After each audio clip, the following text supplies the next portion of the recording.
Hey, welcome. Happy Lonely Friday night, everybody. Hope everybody's doing great. Welcome to another Sam Roberts Now, the loneliest show in all of the internet. You'll be hard-pressed to find a lonelier show. I put my word on it, okay? Find a lonelier show. I'm waiting. We're so lonely, as a matter of fact, no hot dog tonight, because he doesn't understand that we don't get lonely, we stay lonely.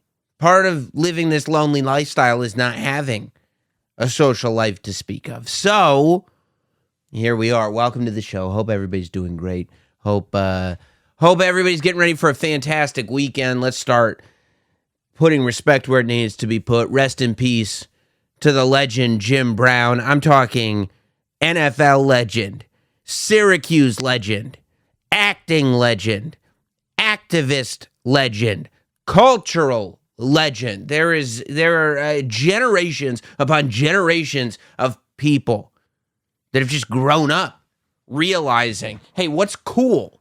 Jim Brown. That's what's cool. I was looking at the clip right before we went on of LeBron James mid-game. This is not like new LeBron. This is not young LeBron. This is LeBron mid-game. Noticing once that Jim Brown was in the front row there and he stopped what he was doing to just pay his respects, to reference the fact that the man himself, Jim Brown, was right there. So rest in peace to Jim Brown. I'm sure there are many who will do an excellent job of covering the life and legacy of this true icon. We also lost superstar Billy Graham this week. If there was well, in terms of what Jim Brown did for football, not even. No, I don't know. They were both big. Okay, I was trying to draw a comparison. Couldn't get there. Culturally, they mean two different things. For their sport, they mean two different things. But both very big men. Superstar Billy Graham and Jim Brown, that is. Both were cool, too. When you watched them on TV, you're like, that dude's cool. That's kind of where the similarities end. One of them wore a feather boa, tie-dye tights. The other one played football and made huge strides for social changes. So, I mean, either way, they both had influence. They both had huge influence, right?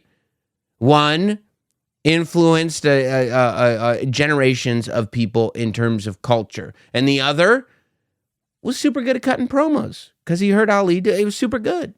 And he made other people super good at cutting promos too. So two very influential people that we lost, Jim Brown and superstar Billy Graham. Yeah, I see that. Poodlerific. Jim Brown was in Mars Attacks. I think he was. And Kevin Ridd says Jim Brown would F up superstar Billy Graham. Possibly, but superstar Billy Graham defeated Bruno Sammartino at the height of Bruno Sammartino. Jim Brown did not. So remains to be seen. I'll tell you what we lost. What we did lose, or we haven't technically lost it yet, but the announcement was made by Disney. I had heard that this thing existed, but I didn't really know much about it. I'm not like a Star Wars fanatic. I've seen all the old movies. I watched the prequels. I've seen like a couple of the new ones. I didn't even watch the whole new trilogy. Like I watched the first movie of the new trilogy that was basically just like a remake of A New Hope. And then I kind of fell off. I heard it wasn't that great after that. But that was great though. With Kylo Ren, that was a great one. Now Disney, of course, bought Star Wars, right? Bought all the IP, the licenses, and this is what you want. When you buy up Star Wars, when you buy up Marvel, it's not just about getting the rights to make this movie or getting to cash in on the royalties that already exist. It's about executing on this IP. It's about making as much money as humanly possible on these characters and this world that fans will just pour their money into. And I don't blame them. I'm a fan of multiple worlds that work like that. But Disney, of course, they made the big Star Wars section of Hollywood Studios their theme park. And then in March of 2022, this is, a year and a few months ago, they opened up Star Wars Galactic Star Cruiser. It was the first ever fully themed Star Wars, not just hotel, but experience. I mean, I've been reading about this thing today. I didn't know that much about it. It sounds absolutely wild. So I guess the idea is this is like the hotel. This is where you're staying, you see? Like, this is what your room looks like. There's a bigger bed here. This is where the kids, I guess, bunk up. I don't know. I guess this is like a family suite. But this is probably a very expensive thing. The last thing you want to do is see these, whatever they're called, bunks in your room, because that means you got to bring your whole family, which means you probably dropped about $6,000 for 2 days. That's what it was running. $6,000 for a family, for like a family of 3 or 4 or whatever. But the idea is that you would check into this hotel, and then for 2 days and 2 nights, you'd have a fully immersive Star Wars experience. It's like a dinner theater on steroids or something like that is what it sounds like. You know, I was watching people who reviewed it on YouTube. They were saying it was part escape room, part murder mystery dinner, part themed dinners.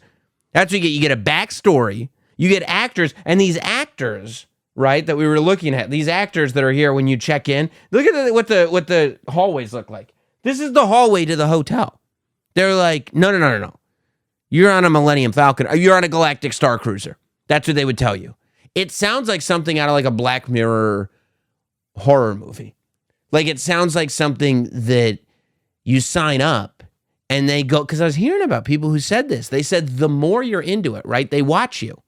This is what was said. I think Matt Cardona said this on his podcast. He said that they watch you and that the actors, these guys, are mic'd up. So they know the people that are really into it and that are immersed in this experience and the people that aren't and that are just there for the ambiance and to take photos and stuff like that.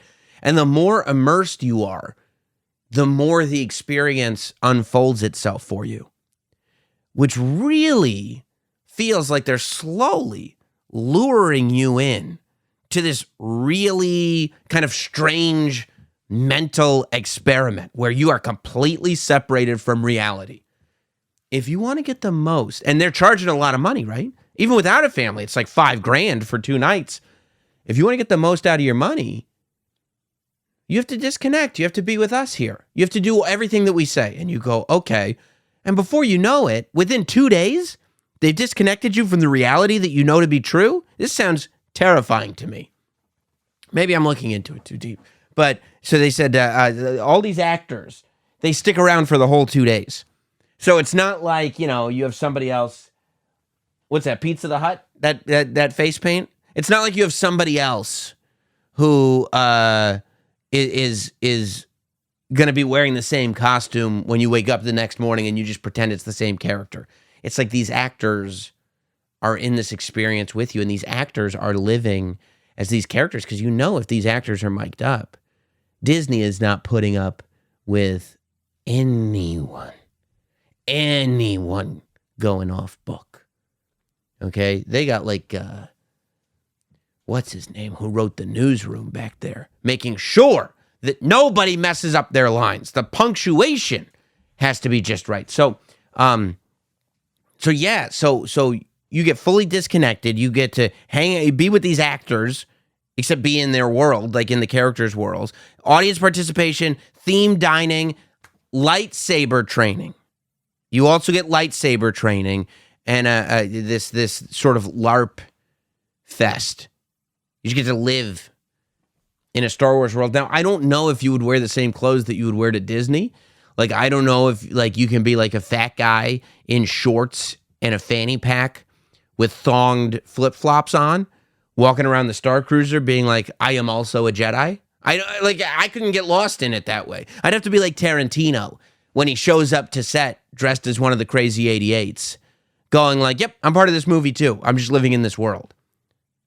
I don't know if most of the people show up. and they're wearing like Han Solo pants or something. I have no idea. But unfortunately, it's not going to be a thing that's available anymore because there's not that many rooms, right?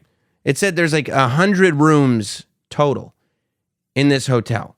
And I think that the reason for that is not just the size of the building, right? They're Disney. They could always build a bigger building. But it's how do we curate this experience? Because if you're going to charge $5,000, $6,000 for people, you have to curate this experience.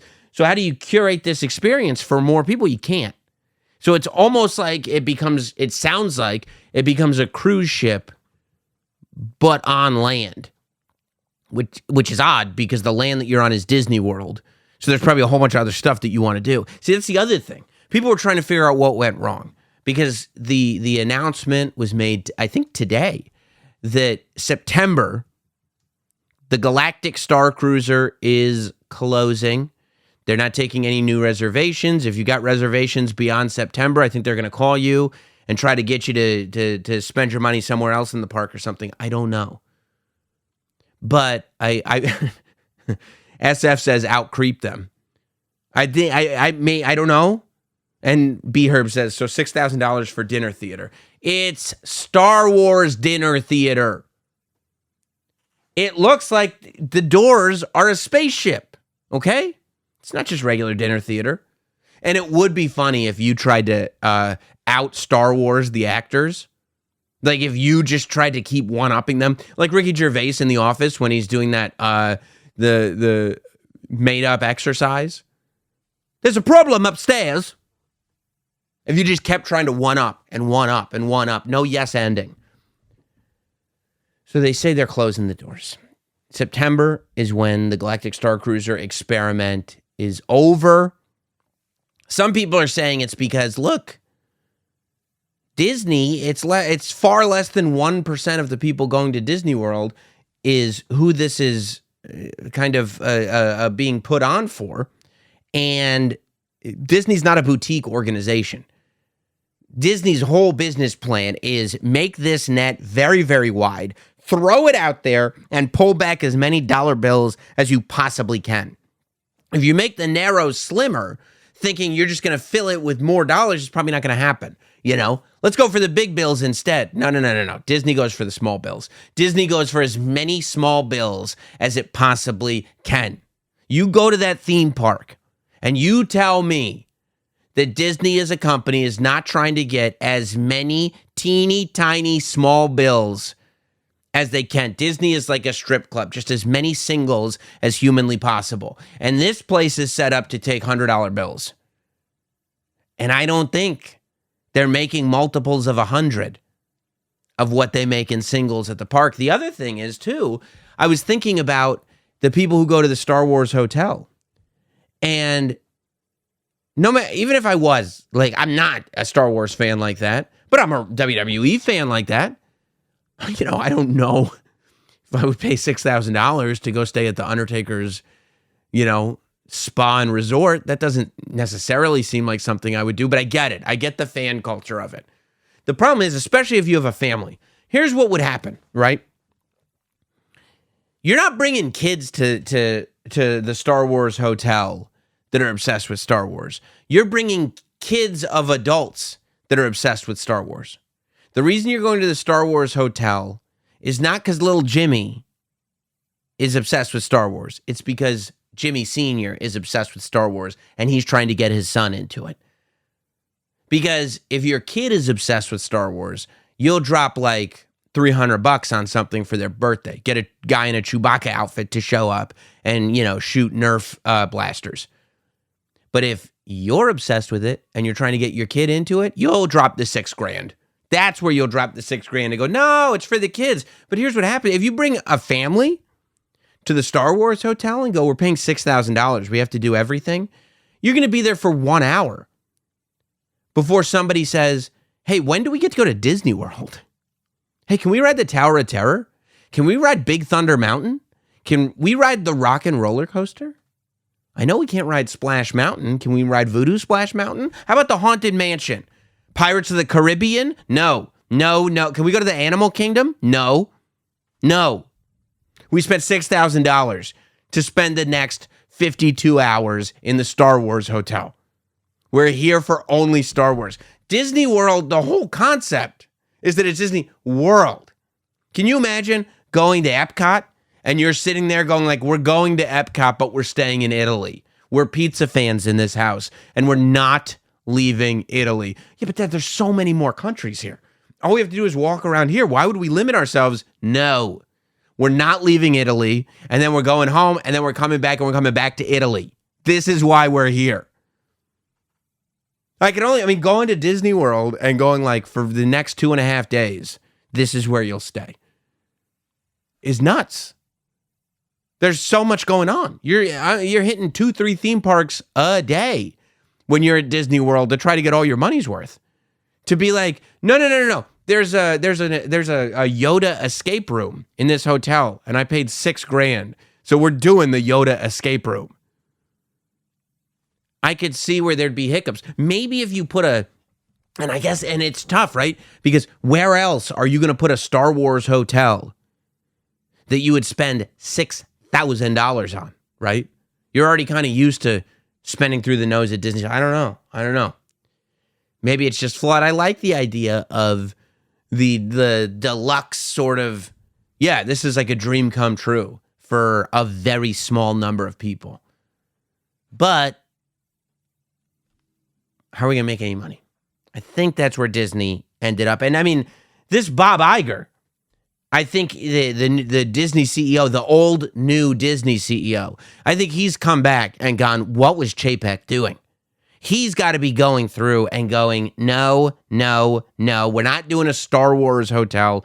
That's out. This is a guy who's looking at everything and saying, is it making money? Because if it's not, we're not doing it, right?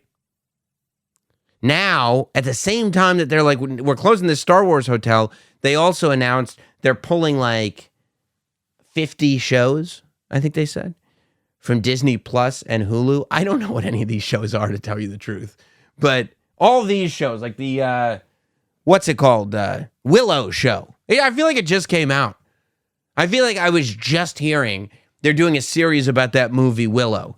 And now they're like, yeah, that's gone. We're not doing that at all anymore. Like, I don't mean that they're not, I don't know, this John Stamos, I'm assuming it's something either Beach Boys or Full House related, but the John Stamos show is gone. This picture of the Sex Pistols that has something to do with the show is gone. This magnifying glass show is gone. This redhead is not going to have a show anymore. None of them. They're gone.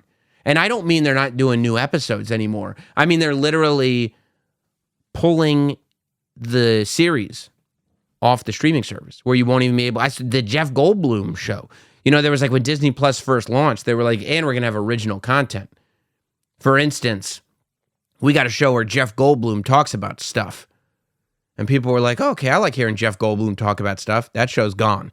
I guess there's residuals that they're paying people. I guess Jeff Goldblum is making sure he gets his taste of whatever's coming in with these subscription dollars. Because that's what they said. That all these shows, and I guess HBO Max, was it? Yeah, HBO Max a little while back did this too, where they cut a bunch of shows off the service. And my theory is that they're going to try to sell those shows to other streaming services. You know, that some of these content providers that also own content, like there was a time when Netflix would be the streamer and all these spots would sell the rights to stream their show on Netflix. You know, you wouldn't have Discovery Plus. You would have the shows from Discovery Channel on Netflix, and Netflix would be paying for those shows. Then, especially during the pandemic, all the networks were all like, let's have our own service. Let's have our own service. Well, let's have our own service. That's where the money is. And you're like, I might be in both spots. So I feel like there's a good chance that you'll start seeing some of these shows pop up on other services. And that way they can kind of double dip where they're getting your subscriber dollars for their service and then also getting some rights fees on the shows that you weren't watching anyway. Because that's what they said. They said that it's not that. That's my own conspiracy theory. They said that what it was about was that they're paying residuals for these shows. Nobody's watching these shows. So they're going through and they're taking shows that people aren't watching and they're cutting them off the service. That way there's less cost to them to maintain these services. It's not a bandwidth issue because if nobody's streaming the show, it's not that important. It's not like it's taking up a bunch of hard drive space. They got plenty. But I'm sitting here going like, am I subscribing to these platforms because I'm watching the shows? Or am I subscribing to these platforms because I want to be able to watch the shows? I mean, I like the idea of just every show being there, I want to know, for instance, on Disney, that every Star Wars movie is available. I want to know that one day I can go through and watch the Star Wars, the original 3 and the prequels and the new trilogy and the little middle movies that they put in there. I want to watch the series. I want to know that I can watch all of it. Am I going to? No. Who would ever have the time? I want to know when they break down those Marvel, like, here's how you really go through phase 2 or whatever. And you have to watch 28 episodes of The Shield or whatever, Agents of Shield or whatever that show is called. And you have to watch Ant-Man. And then you have to watch Iron Man, and then you have to watch Ant-Man 3, then you have to watch Ant-Man 2, and they go through those chronological lists. I want to know that I can watch all of them. Am I going to watch all of them? No. But I want to know that I can. When I hear, even if I didn't know not one show on here that I know existed. I heard of a rumor about the Willow show, I'll be honest. But none of these shows I knew existed. When I find out that they're not available anymore, I feel like something's being taken away from me, and I don't like it. I feel like people subscribe to a lot of these streaming platforms so that they have the ability to watch, not necessarily to watch, right? Furthermore, the last thing you want to do is tell me that we're going through cost-cutting measures. We're going to eliminate some of the programming options from this streaming service so that we can make more money off the streaming service. And I go, so there's less shows on there. And they go, yeah, but you weren't watching them anyway. I go, okay, fair. But there are less shows on there. They go, yeah, technically there are less shows on there. I go, okay, is my subscription bill going down? Do I get to reap the rewards? They go, no, of course not. This is for the bottom line. This is for the shareholders. I go, well, then I feel like I'm getting cheated. I want to know, where can I watch Willow then? Where is 30 cents. Take my bill down by 30 cents a month because that's my fee for Willow. That's what I was contributing to the Willow show. Whatever this John Stamos show is. 12 cents. Tell me that 12 cents of my bill is going down every month because that's the money that was going to John Stamos. It really is interesting to watch people figure it out as we go. You know what I mean? Like you want to believe that these giant companies have these big plans thought out way in advance, but now they're like, less shows? We'll do less shows. And you're like, why? What are we going to get instead? Well, no, there'll just be spaces where those shows were, but those shows won't be there. And I think it's soon. I think it's like the end of the month. If you want to watch Jeff Goldblum talking about stuff, it also, like, if these shows are this disposable, maybe we should be thinking about what shows we're putting on to begin with. Is this the type of show? Because some of these shows came out, like, within the last year. If this is the type of show that a month from now, we would just disappear just because, so that we don't have to pay residuals on it. Maybe we shouldn't have it on to begin with. Were we thinking about this? No, it was a different world back then. I feel like that's going on all over the place, though. They're like, at one point, it was just like, no, just more. Just more is better. More is better. More is better. Let's do less now. Less is better. Less is better. Let's bring it in. Let's bring it in. Must be so nerve-wracking in these business meetings with people, depending on who the CEO is of whatever company, to just trying to figure out what you're supposed to be saying. Well, we think there should be more content. You what? Less then. Less content. I think less. Less. Same amount? Equal amount of content?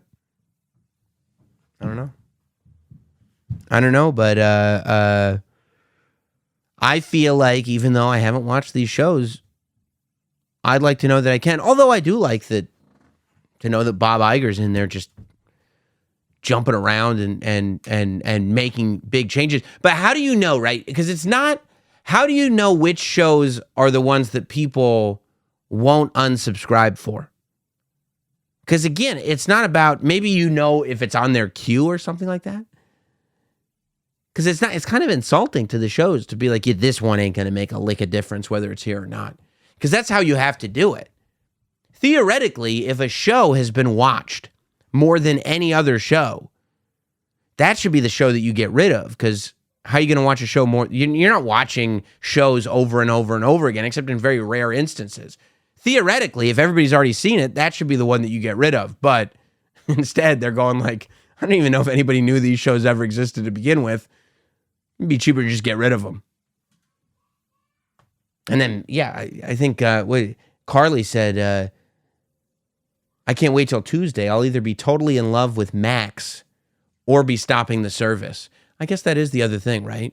You go, the bad news is I don't like this streaming service anymore. The good news is I just made $18 a month or whatever it is. Whatever I was paying is just now coming back to me. Yeah, I guess HBO becomes Max. HBO, one of the most well-known brands in entertainment. HBO, a name that has been a staple for quality programming for years now, is like, no, let's go with Max. You know, Max, it means more. Because we're going to have more. I thought we were doing less. Oh, shit. Yeah. Let's call it HBO minus. Minus? HBO más o menos. Yeah. Más o menos. Oh, man. Well, look, speaking of shows coming back, okay, it's not all, it's some of it's real good news, because while some things go away, some things return. And we got a big one returning. This show right here. I think I've talked about it with you guys before. This is one of my favorite shows to ever exist.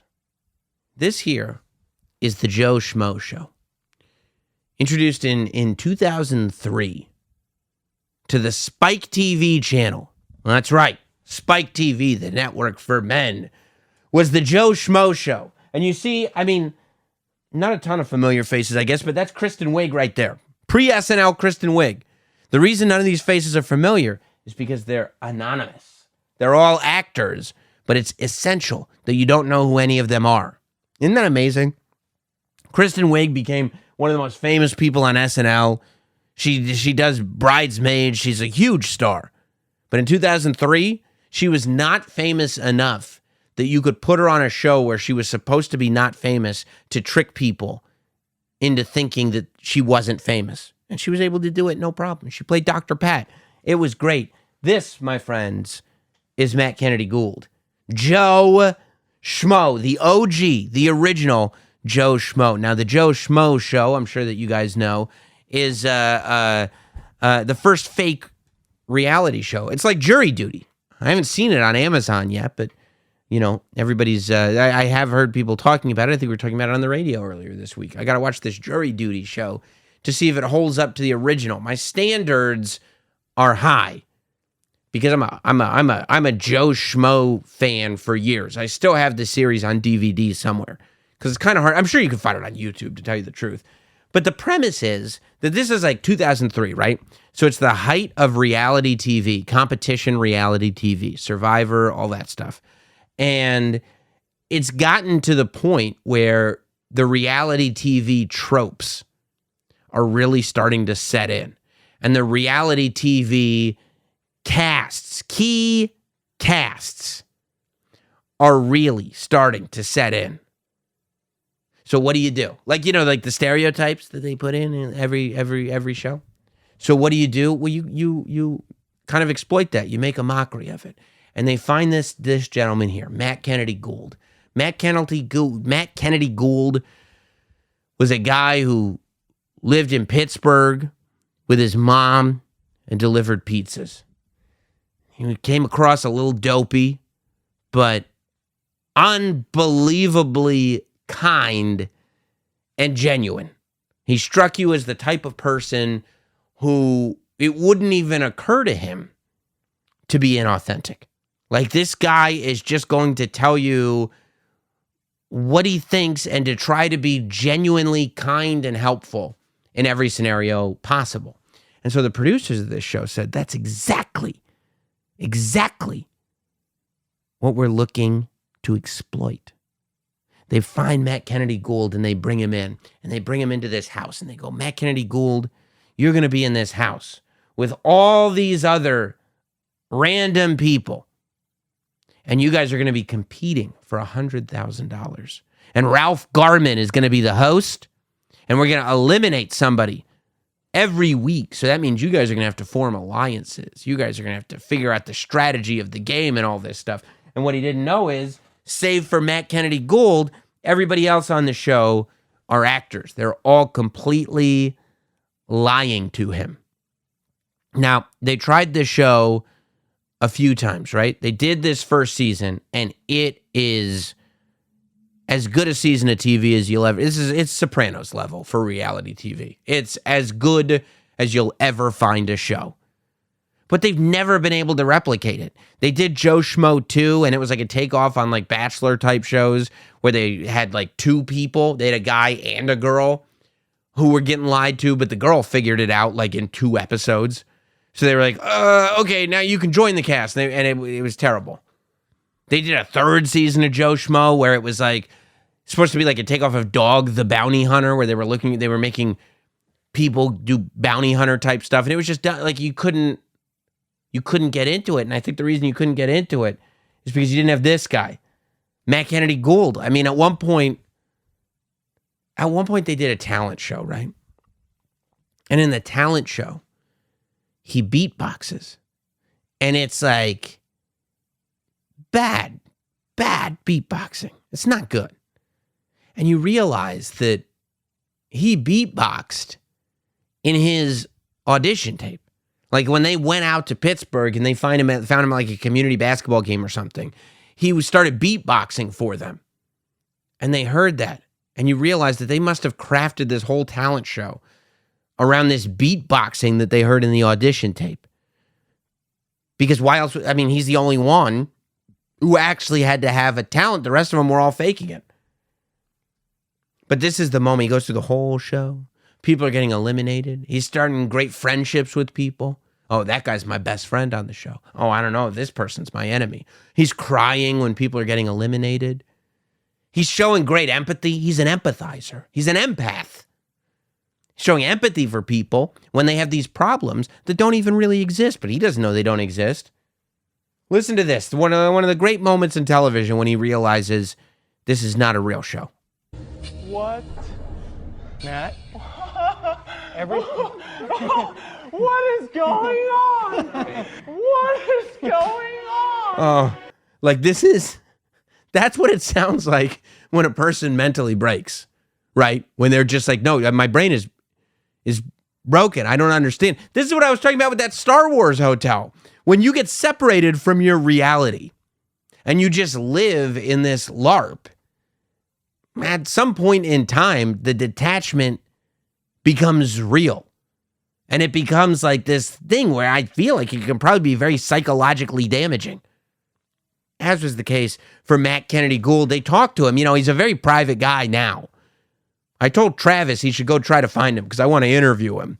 But he's not doing anything, right? He said in 2003, 2003 was when the Joe Schmo Show was on. He said after that, like years later, he said, if I had to do it over again, I wouldn't do the show at all. And they said at the end of the show, right, the prize I told you was $100,000. So they gave him the $100,000. They were like, hey, we've all been lying to you. But here's the good news. You just won $100,000, my friend.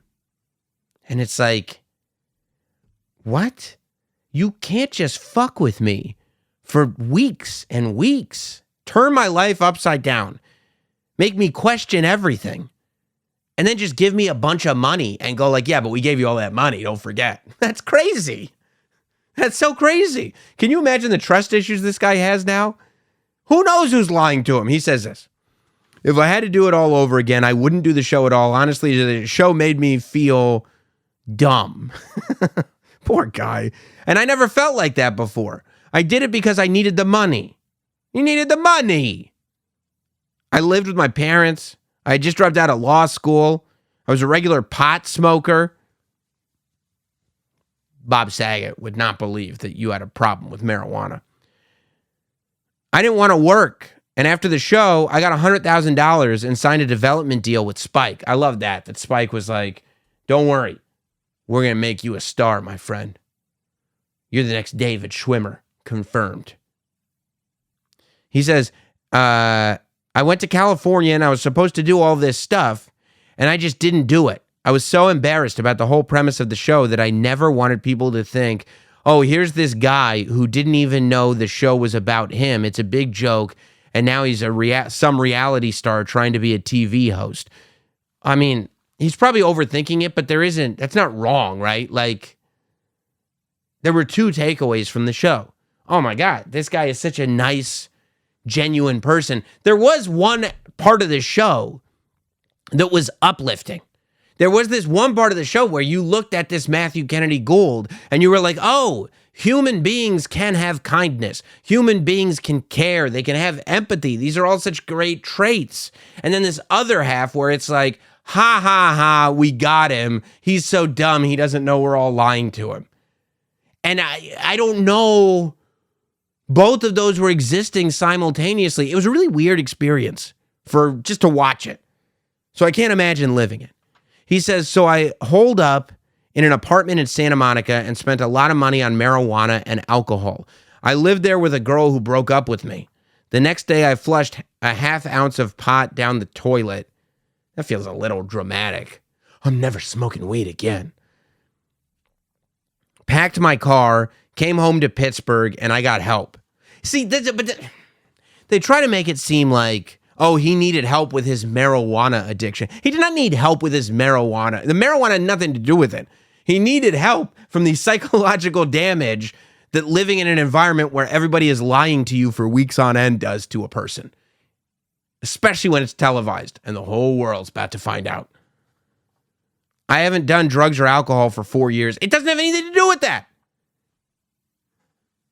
Now I'm married with a new baby and a stepson. I work at a logistics company. Were things different, I would much rather be working in the entertainment business. I just went about it the wrong way. Well, you're an icon, dude. You went about it all the right way. This is exactly, I mean, you know, I don't want to put too fine a point on it, but it wasn't like there was another route. You know, it's not like when you were chilling in Pittsburgh, it looked like fame was going to be knocking on your door for one thing or another. Might as well take this Joe Schmo show. Joe Schmo was it. It was so dramatic on the show. There'd be one scene where like they had to model like their boxers or whatever. And one of the actors forgot that the boxers being modeled were supposed to be his characters. And he gave them to another character. And then Matt Kennedy Gould was like, he goes like, yeah, can you believe that dude had those fish boxers? And Matt Kennedy Gould was like, I thought you had the fish boxers. And you just saw his face. And then the music. And he's talking to the camera like, you know, in the confessional going like, I thought I'd ruined the whole game. I thought the whole thing was over right there. But luckily, we tricked him. Luckily, that fool fell for it. Ha ha ha ha ha ha. And then Matt Kennedy Gould is just sitting there going, Matt? What is going on? What is going on? So, TBS at the upfronts, at the Warner Brothers upfronts this week, so much news was coming out of them, you know. Pat McAfee going to ESPN, AEW getting another show, all kinds of great stuff. What was buried under there was the real headline. TBS is bringing the Joe Schmo back. The Joe Schmo Show back. Easy for you to say. Next year, 2024, We get a new Joe Schmo Show, and this is the new Schmo. I don't know what this guy's name is, but everyone is lying to him. They're not bringing Ralph Garman back, which I would rather have Ralph Garman on the show because Ralph Garman is the man, except anybody that's seen the show before would be like, oh, Ralph Garman's on this show. He only hosts fake reality shows. Like Ralph Garman went back to host the other Joe Schmo shows, and they like dyed his hair blonde or they put him in a wig or something like that. And at some point you're like if I was cast as a Joe Schmo, the first thing I do is get on set and I'd be like, oh, cool, Ralph Garman, this must be Joe Schmo. But I didn't realize it was Joe Schmo. I guess I'm Joe Schmo. It would take me 30 seconds. Maybe that's why they can't cast me, because I'm too wiry, too aware of my surroundings. That's Ralph Garman. This must be fake. No. They've got another, I think it's the lady who hosts the GOAT. What's this, a show about me? It's a lady who hosts I don't know, Dancing with the Stars, or it's a reality show host. I forget her name. Doesn't matter. But she's going to be the host of this thing. And yeah, they haven't said if it's hugely thematically different, if there's some kind of twist that makes this different, or if they just realize we could just do it again, Like these are all actors. That guy, this guy, Ben. I guess Ben is his name. You never want to be and they always do this. They go except for one dope who doesn't know it's a fake reality show. And he's smiling like that with his teeth clenched. I'm Ben. Why would you set him up like that? That's not fair. That's not the best light to put somebody in. But, I'll watch it. I'm excited about it. I think it's a good move. If I was in an executive meeting and they were like, hey, if you could reboot any show, what would it be? I'd be like, Joe Schmo Show. Easy. But you got to find a Matt Kennedy Gould. You have to find that guy. This is the guy that made it. It wasn't the premise. It wasn't the rest of the cast. It wasn't Kristen Wiig. It wasn't Ralph Garman. It was this icon right here. The smile that launched 1,000 ships. It was Matt Kennedy Gould that was the difference maker. And if you get him back, well then, my friend, you've got yourself a hit. Or a Matt Kennedy Gould type. Right? Obviously, you're not going to get him back as a person because, dude, do you know, this is what you do. If you want to do Joe Schmo again, this is what I would pitch. Let's do a Joe Schmo reunion show. Except we're bringing back Matt Kennedy Gould, right? And this is what we tell him. We go, okay, Matt Kennedy Gould, we're at the 20th anniversary. It's been 20 years since the Joe Schmo Show. So what we're going to do is we're going to have you host the new Joe Schmo Show.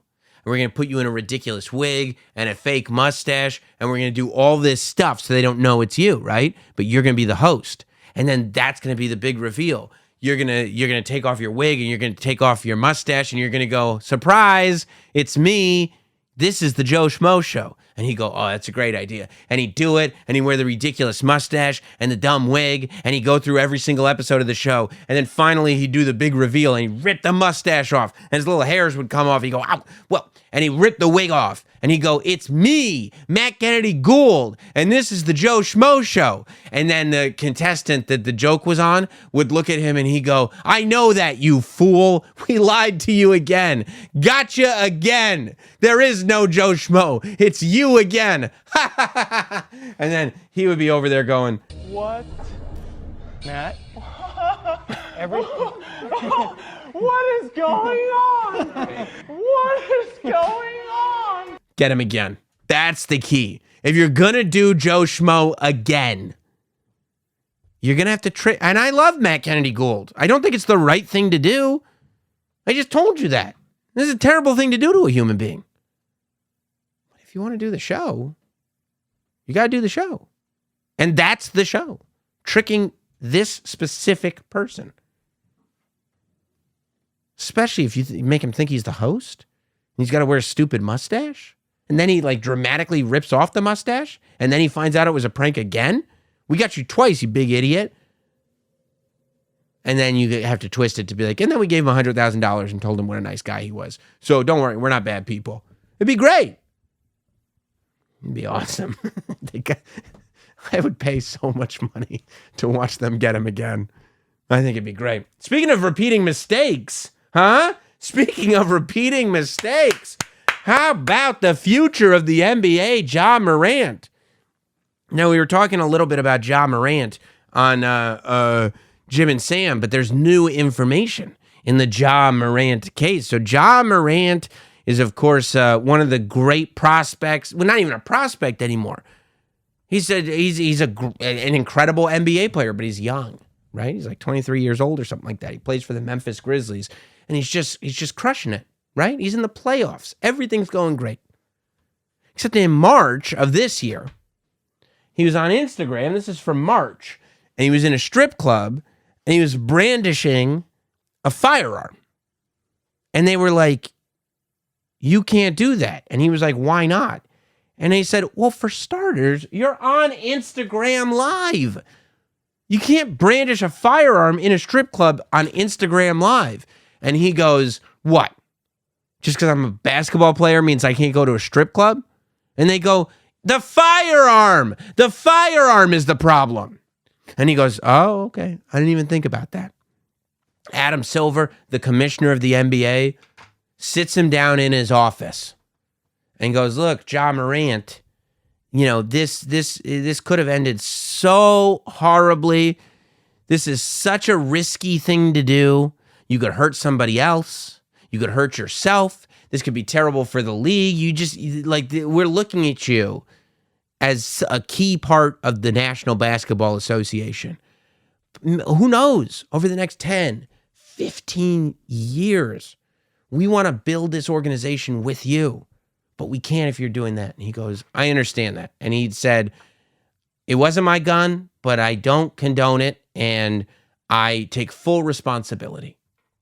And we went, okay, Ja Morant took full responsibility. He got suspended for 8 games, away from the Grizzlies completely for 8 games. And then he comes back. The Grizzlies are in the playoffs. I think they were against the Lakers or something. And then his buddy goes on Instagram. No, it's not Ja Morant's Instagram, but it's Ja Morant's friend's Instagram, because that's his Instagram, and that's Ja Morant. And they're just sitting there having a great time, you know, and then this happens. You know, I'm turning it down in case it's copyrighted music, but okay, see, there's an alert that goes off, and the guy shows his gun. Hey, see, it's a gun. It's just my hand is a gun. And then he's like, Ja Morant's like, well, you didn't see right there when the thing went away, when the guy pulled his camera away, is that Ja Morant went, oh, you did a gun gesture with your hand. I have a real one. I have a real gun here. Isn't this great? And he went on Instagram Live and brandished a firearm again. We just told you not to do that. Everybody's coming out. They're so disappointed. They're upset. Adam Silver's disappointed. I talked to this kid. I don't know what to tell you. It's literally the exact same thing. He won't stop brandishing firearms on Instagram. So then he apologizes. He gets the statement out there. He says, I know I've disappointed a lot of people who have supported me. This is a journey, and I recognize there is more work to do. My words may not mean much right now, but I take full accountability for my actions. I'm committed to continuing to work on myself. People went, that's great. That's fantastic. Except a lot of people went, that's very non-specific. That's a very general apology. I feel like I've heard that apology before. And then people start saying, it's like somebody wrote it for him. And then this comes out. This tweet pops up. And somebody says, no. And they tweeted an image. They said, not Ja Morant going on ChatGPT for his apology. This is the new element to this story. This image is what they tweet on Twitter. The question for ChatGPT is, write me a paragraph apologizing to everyone about my actions. And ChatGPT reportedly says, I know I've disappointed a lot of people who have supported me. This is a journey and I recognize there is more work to do. My words may not mean much right now, but I take full accountability for my actions. I'm committed to continuing to work on myself. And you go, no. He did not get his apology from ChatGPT. Don't tell me this is an AI-generated apology. And then I'm like, well, what came first? Because I think Shannon Sharp, Unc, went on his show and said that John Morant's apology seemed like ChatGPT made it up for him. And I go, okay, well, if he said that first and then this tweet came out, I go, I believe it, right? But then I went into ChatGPT today because if there's anything that we're learning every day, it's that you see something on social media, and no matter how many people are tweeting about it, no matter how many people are coming to the same conclusion, you have no idea what the truth is here. So I said to ChatGPT, write me a paragraph apologizing to everyone about my actions. This is my findings. I did the research. Nobody was doing the research. Everybody was saying, hey, John Morant's apology came from ChatGPT. John Morant's apology came from ChatGPT. And they were citing the tweet. I said, just go into ChatGPT and try it for yourself.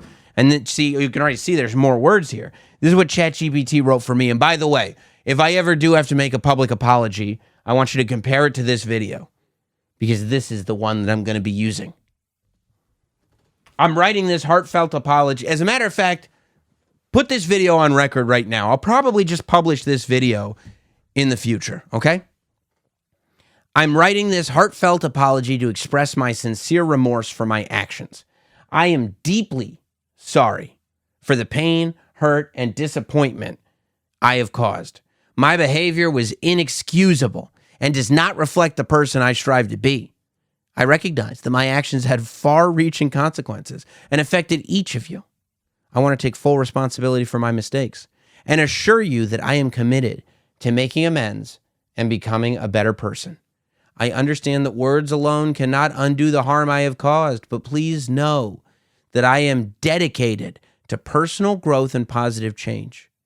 I hope that you can find it in your hearts to forgive me and allow me the opportunity to earn back your trust. Again, I am truly sorry for my actions and the pain they have caused. Sincerely, your name. Now, first of all, so clearly it's not exactly John Morant's apology, right? So it's not what the guy tweeted. I don't know. Maybe ChatGPT had a different AI answering it before. Who knows? But number one, I love that this sounds like every apology that you've ever heard. And John Morant's, the problem is not that he might have gotten his apology from ChatGPT. The problem is that if I told you his apology came from ChatGPT, you'd believe it. Nobody for a second was like, there's no way. As a matter of fact, I didn't hear anybody when they said John Morant's apology came from ChatGPT. Nobody was even saying, whoa, there is no way that technology has come this far. They went, yeah, that sounds about right. That's how impersonal this apology was. That people, it wasn't even mind-blowing. So much of what comes out of AI now is like scary to people and mind-blowing. I feel like every week we come on the show and it's another thing where like, you know, we're worried because the drive-thrus are going to be AI or that's going to be AI. This apology, if it actually had been AI, not one person would be concerned about the technology because not one person read John Morant's apology and thought to themselves, well, that sounds like a sincere person. So, I mean, whether or not this is true and whether or not it's this apology or this one makes no difference because nobody's buying it anyway. And I swear, this is every YouTuber's apology. And when they don't write this, When this isn't what when this isn't what the apology sounds like, people go, I mean, but they didn't even take accountability. They didn't even take accountability. That's why here, see, I want to take full responsibility for my mistakes and assure you that I'm committed to making amends and becoming a better person. The AI knows. The AI knows exactly what you're looking for. This is not an apology to convince somebody that you're sincere. This is an apology to get people off your back. So shout outs to the AI. And before we wrap up tonight, super chat in if you want to contribute to tonight's show. Every super chat will get acknowledged. I see Matthew Gold says, don't forget the writers are on strike. That's right.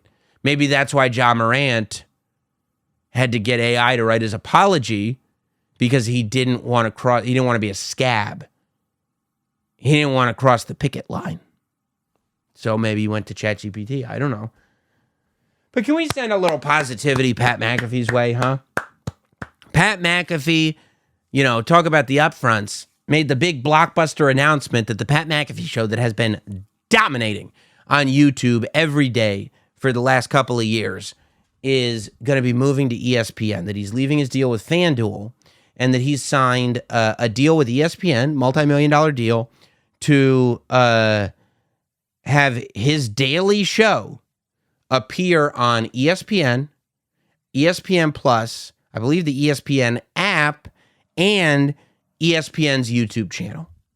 And I saw this clip that Pat posted, and he was talking about people calling him a sellout and that there was a lot of negativity around this announcement.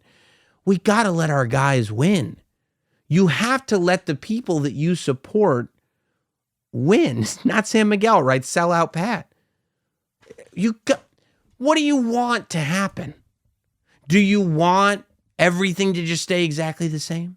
Do you want ESPN to just keep hiring hosts that fill out the suit and move and cycle through? Or do you want people who make this kind of content take control of the content? This is the type of thing that changes the conversation for everyone, so that it's no longer, hey, let's hire a host and we'll own him and he'll do exactly what we say. It's, let's find somebody who's gotten an audience on his own and let's see if we can work in synergy. This is good for us. This is good for everybody. You're seeing Pat Pat is doing for sports talk what I think Schultz is doing for comedy talk in a big way, where Schultz gets shit when he does mainstream stuff. But the point is not to avoid success at all costs. The point is not to shut yourself out from any type of association with anything mainstream. The point is to do things your way, and if you can change the culture for the better, change the culture for the better. I think that's always been McAfee's mission, and I feel like this is a step in that direction. But hey, what the hell do I know, huh? I'm a fool. I'm just a Joe Schmo after all. This is me when Pat made his big announcement. He goes, I'm going to ESPN, and I go, oh. What is going on? Yeah. What is going on? What? That's what I was doing. But now I got it. Now I understand it a little more. If you want to contribute to tonight's show, and I see Carly saying it's ESPN Disney. They fired Kurt Sutter for making a joke, and just look at what happened to our Sons of Anarchy world. I love that Sons of Anarchy show. Yeah. But, I think that here's the thing about Pat, is that he will either do things his way or he will leave. Pat was in the NFL. The NFL said, Pat, we want you to do things our way. And Pat left years of his career and millions of dollars on the table and left the NFL. Then he went to Barstool to start a podcast. And Barstool goes, yeah, but you're going to do things our way. And Pat went, okay. And then he said, I don't think your way is right for me. And they said, well, we're doing it our way. And he goes, okay. And he left Barstool to do things completely on his own. He went to WWE, and at his first WrestleMania, Michael Cole yelled at him for not wearing pants. And he said, well, then I quit. And Michael Cole said, fine, you don't have to wear pants. Go to his first WrestleMania. He wasn't wearing pants. Why? Because he does things his way. That was in a time in the WWE where they wanted you to wear pants at WrestleMania. Pat said, no, I'm not wearing pants at WrestleMania. And he changed the culture for the better. If he can make WrestleMania a place where broadcasters don't have to wear pants, what makes you think that Pat McAfee can't change ESPN and anywhere else for the better? That's a clip, baby. Let's get to the super chats. If you want to be a part of tonight's show, if there's a topic, if there's anything, every super chat gets acknowledged here on Sam Roberts Now. Don't forget to please subscribe to the channel. You're being very, very stingy tonight. Many people are very, very stingy with the like button. So hit like. It would be a great help. And don't forget to subscribe to both our channels. This channel, the Not Sam channel, as well as Not Sam Wrestling. If you're into wrestling content, youtube.com/NotSamWrestling. Speaking of which, Six Crow, appreciate your contribution as always. Six Crow says, congratulations on the great interview with John Cena this week. I think it's going to explode everywhere. It was very in-depth. I had an incredible conversation with John Cena. That will air on the Not Sam Wrestling Podcast on Monday. So it'll be out in audio first thing Monday morning. It'll also be up on the Not Sam Wrestling YouTube channel first thing Monday morning. So make sure you check that out. It was really amazing. You know, it was, we talked about The Rock, we talked about Lesnar, talked about Austin Theory, talked about Roman Reigns. Obviously, we talked about Fast X, the X of the greatest movie franchise that ever existed. Yeah, check it out. Matthew Gold says, rest in peace to Billy Graham. Where does he rank as an all-time heel? Billy Graham almost has his own category as an all-time heel. If you look at what Billy Graham did, superstar Billy Graham influenced, listen to who he influenced. It's not even just heels. Ric Flair, his promos, I think, are derivative off Billy Graham. Dusty Rhodes rhyming and speaking jive, I think derivative off Billy Graham. Hulk Hogan, 100%. His entire aesthetic was taken from Billy Graham. And if you go back to Hulk Hogan's very early promos, before Hulkamania was running wild, he was rhyming and trying to talk like Billy Graham was. You know, you could go even further forward. Big Papa Pump, Scott Steiner, completely influenced by Billy Graham. Even Hogan in the NWO with the dark sides of the beard and the blonde mustache. Superstar Billy Graham. This is a guy who beat Bruno Sammartino as a heel in WWE and was still selling out buildings. And really, the only reason he left WWE was because they had him drop the title to Bob Backlund, which I think historically was probably a mistake. I think he could have had a hell of a run as a babyface too. I don't look at Billy Graham as an all-time heel. I look at Billy Graham as just an all-time character. And in terms of sports entertainment, one of the most important characters ever. You know, Vince McMahon started calling WWE wrestlers superstars. You know, you're not a wrestler, you're a superstar. That came from Billy Graham, superstar Billy Graham. Unbelievable. B-Herb says, F, Marry, Kill, Han, Luke, Leia. That's easy. Luke is kind of a wiener, so you kill Luke. Han is just a good time, so you got to F Han. And Leia is somebody who I think you could start a life with, so you marry Princess Leia. And you want to be a prince too, right? Not Sam Miguel, you and the boys were wrong. Oh, about that city bike woman. She has receipts. She purchased that bike and she vows to sue everyone that defamed her. Yeah, I saw that. That's, again, going back to the ChatGPT thing. So many tweets going, this is the story. There was no other story there. Now, her lawyer is saying that story was completely untrue. I'm very anxious to hear what the other side says, if there is any defense whatsoever, or if everybody got it wrong. And if everybody got it wrong, where did this initial story come from? You know, I mean, I guess it's just a reminder that you you can't ever jump to any conclusions. Even if you're just like, I mean, you know, it's not like it's not like a lot of the people commenting on that video saw the video and just like, here's what's happening. You know, by the time Jim and I are talking about it, there are newspaper articles about it saying this is what happened. So even when the newspaper articles come out, you as a person who speaks publicly, I guess, have to do your own kind of trail of research to figure out, wait, how do they know this is what happened? What's being assumed here? They never tell you what's being assumed. Jordan Williams, whose great idea was this hotel? The same lady that decided to put Jim's girlfriend on the Bud Light cans. First of all, I don't think Jim's girlfriend is on the Bud Light cans. Bud Light's having its own problems. And second of all, it's probably a Star Wars fan that came up with the hotel because they were like, I would like to stay at this hotel. Hopefully I can get an employee discount. Ryan, Sammy, hope little Lila Garrity's paw is better. Oh, thank you, man. I appreciate that. Too bad it wasn't the Trav dog instead. Well, I like the Trav dog's paws as well. He hooked up the John Cena interview. Shameless plug for those of us who love campy horror. I directed a new music video, Trash Master, on YouTube now. Okay, check out Trash Master. And check out that new banger by John LaJoie. He did the Show Me Your Genitals song back in the day, but now he's writing about Hulk Hogan slamming Andre the Giant, except it's really just about childhood innocence. It will bring you to tears. Shamari 180, Milwaukee's own Mario the Poet, sending love. I appreciate you, Mario. I'm assuming you are Mario the Poet.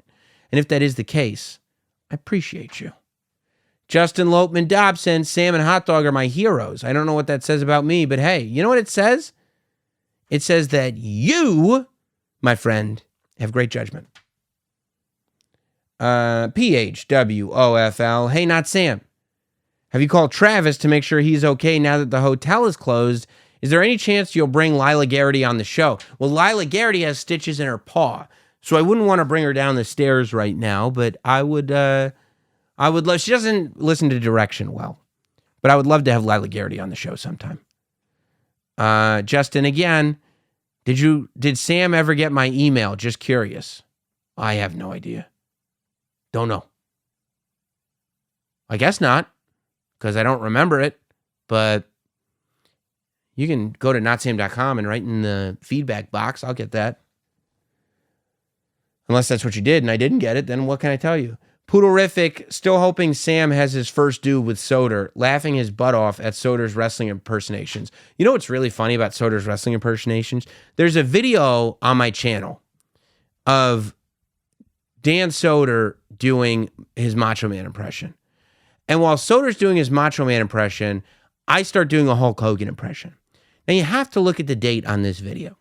It's over 7 years old. It's the very beginning of Sam Roberts' show on SiriusXM, where I'm trying to really kind of figure out where I'm at. So I start doing a bad Hulk Hogan impression to try to keep his Macho Man impression going. In hindsight, I wouldn't have done that because Soder had it under control, and my Hogan impression is terrible, especially next to Soder's pitch perfect Macho Man impression. But that video is still a video that consistently is getting some of the top traffic on this channel. Like every month, it keeps getting views. And so there's people now, 7 years later, that are coming on. I was talking to one in the comments today and going like, Sam sucks for this. And I'm like, it's over 7 years old, dude. I don't even look like that guy anymore. I can't be held responsible for what that guy was doing. He had a receding Garfunkel afro and no facial hair. And a soft jawline. You can't hold me responsible for what that guy does. So enjoy the video. But if you're going to sit there and act like things I did under that identity are to be reflected here, well then I got a ChatGPT apology to read to you. Jeffrey Townsend, Great show again, Sam. You know, if I knew any other way to do it, I might think about it. But this is the only way I know how to get the job done. I appreciate you all. You're the very, very best and the very tops. We will see you next week. Remember, you got 5 styluses. You might as well use them. I'm going to cheers with you later.